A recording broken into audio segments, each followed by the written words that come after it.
Hey everybody, this video is going to be a little bit different. I just want to talk about what I believe is the number one thing holding people back from high notes. Okay, this is an issue I've seen for a very, very long time. I see this issue with young players and I see this issue with established trumpet players.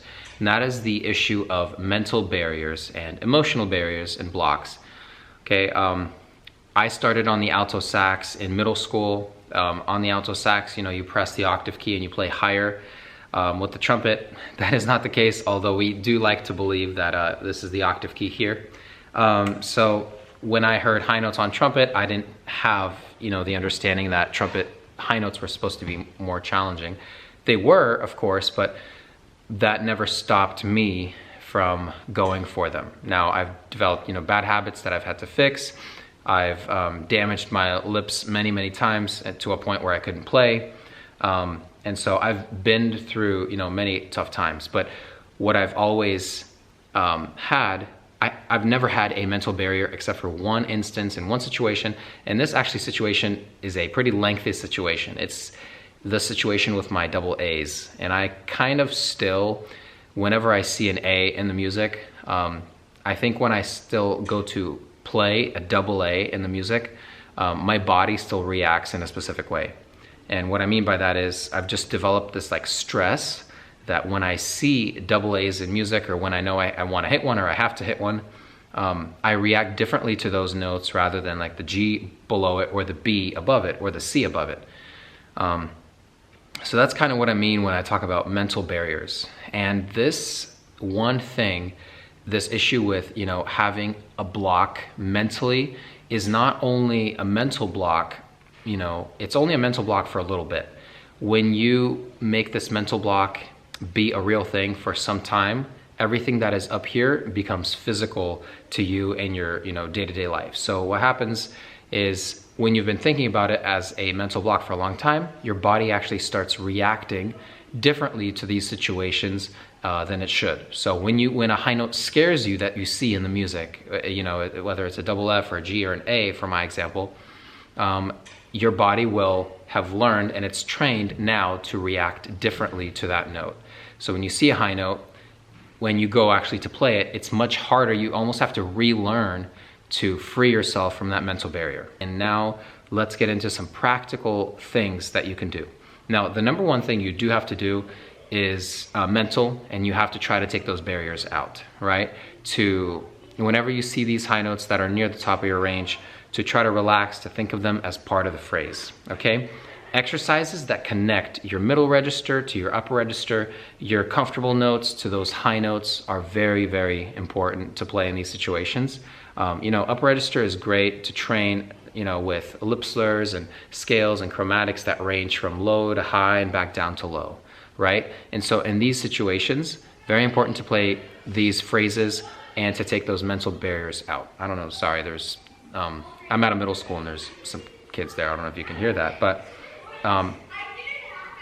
let me cut this and I'll continue after this. Sorry, I'm at a middle school and there's after school sports going on here and it got a little bit loud. So you want to pick specific exercises that can help you play that note, and you need to focus on not having that mental barrier. So for me, for that double A, always, whenever I've practiced the upper register, I've always enjoyed octave skips and octave slides because I've developed the proper strength, the proper embouchure strength to hit high notes.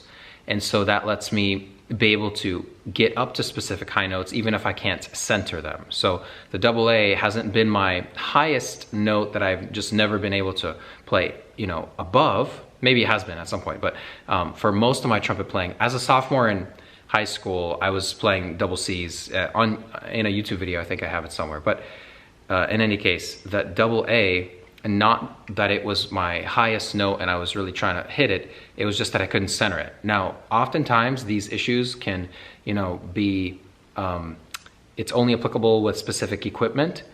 And for me, on some horns, on some trumpets, it is easier for me to hit double A's than others.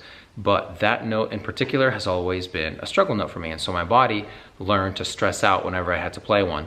And so just simple exercises like this that can, for me, train these octave skips, these octave jumps, And what I've trained myself to do is to be able to hit the note softly, that double A softly, and then sit on it and expand that note.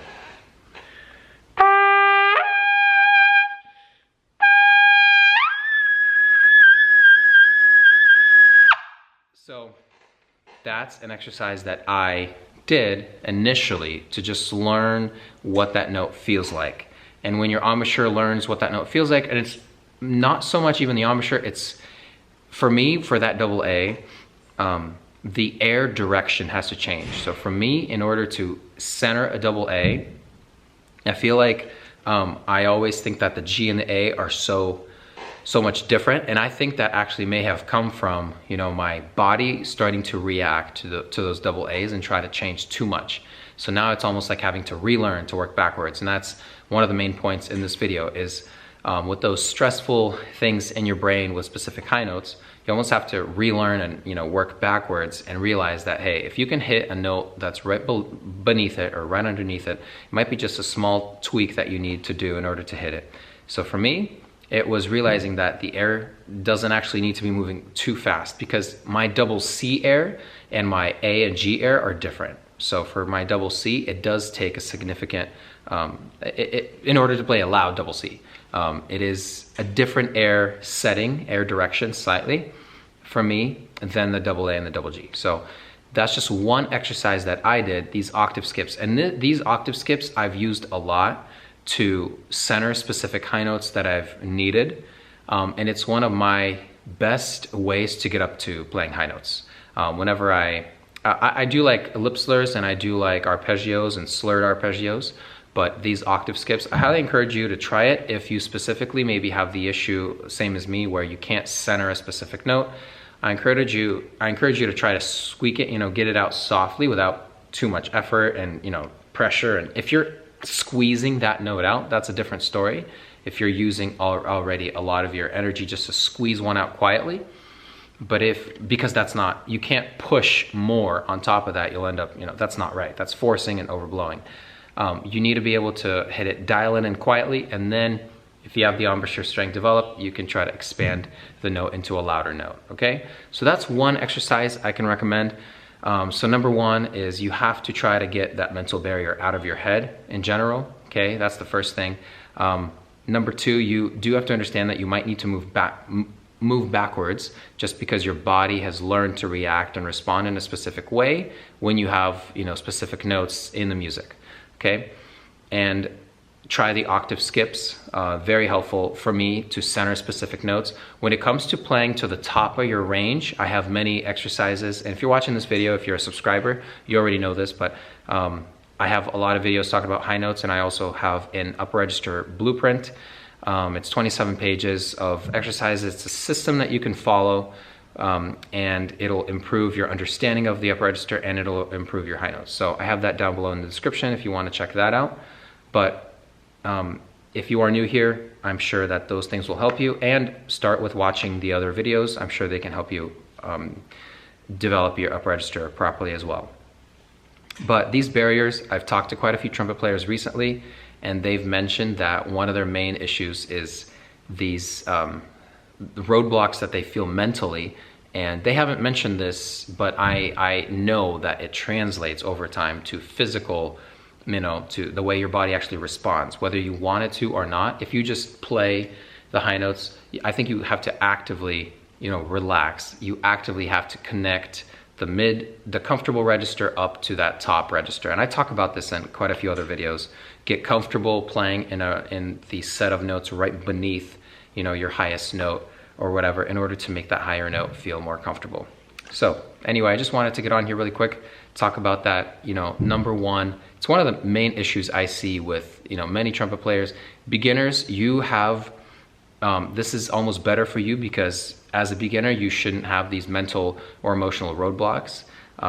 Don't, you know, limit yourself, don't limit your range, just develop your range properly. Understand that it's not more effort, it can be more effort if you're playing lead, if you're playing the real lead trumpet, but you can't play lead trumpet properly until you already have developed your upper register. If you haven't developed it, it's not proper lead trumpet playing, but it's less air. You know, it's faster air, it's a less air that you're actually using up there to be able to play these higher notes. So check out my other videos, check out the blueprint, and I hope it helps you. If you have a mental barrier, reach out to me. I have some time this summer, since I'm a public school teacher. I'll be opening up 20 spots for a program, kind of like a summer trumpet lessons program. And it's almost actually full right now. But if you're interested in maybe doing one-on-one program with me, you can check out the link down below in the description as well. It's just an application, and then we'll discuss and see if it's the right thing for you. So thank you so much for watching. God bless you all. We'll see you in the next video.